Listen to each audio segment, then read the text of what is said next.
by Richard LARDNER-Associated Press. Washington AP senior U.S. national security officials told Congress on Monday the 2001 war authorization for combat operations against terrorist groups is legally sufficient and warned that prematurely repealing the law could signal America is backing away from this fight. Secretary of State Rex Tillerson and Defense Secretary Jim Mattis testified before the Senate Foreign Relations Committee 3 months after they informed the panel the post-Sept. 11, 2001 law gave the military ample authority to fight terrorist groups and a new one was unnecessary. A separate authorization for the war in Iraq approved by Congress in 2002 also remains in force. The two men said if Congress does pursue a new authorization for foes such as Islamic State militants, it's imperative the existing law not be rescinded until a new one is in place. Tillerson and Mattis also said that any new war authorization, like the existing one, should not have any geographic or time restrictions so as not to tip the enemy off. Though a statement of continued congressional support would be welcome, a new war authorization is not legally required to address the continuing threat posed by Al-Qaeda, the Taliban and ISIS, Mattis said. But doing away with existing laws prematurely could only signal to our enemies and our friends that we're backing away from this fight. Their appearance before the committee comes as the deadly ambush in Niger is igniting a push among many lawmakers to update the legal parameters for combat operations overseas. A growing number of congressional Republicans and Democrats, many of whom were startled by the depth of the U.S. commitment in Niger and other parts of Africa, have been demanding a new authorization for the use of military force. They've argued that the dynamics of the battlefield have shifted over the past 16 years and it's past time to replace the post-Sept. 11 authorization to fight Al-Qaeda with a law that reflects current threats. Sen. Jeff Flake, RERAS, highlighted the fact that none of the 21 members of the committee were members of the Senate where the 2001 war authorization was approved. Flake and Sen. Tim Kaine, DVA, are sponsoring legislation for a new war authority for operations against the Islamic State group, Al-Qaeda and the Taliban.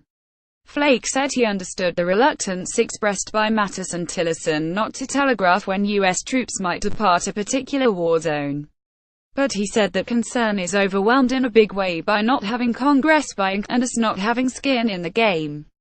It simply allows us to criticize the administration, Republican or Democrat, if we don't like what they're doing because we haven't weighed in, Flake said.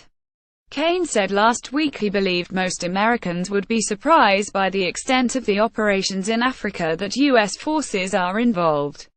I don't think Congress has necessarily been completely kept up to date and the American public, I think, certainly has not, Kaine said after leaving a classified briefing conducted by senior Pentagon officials on the assault in Niger.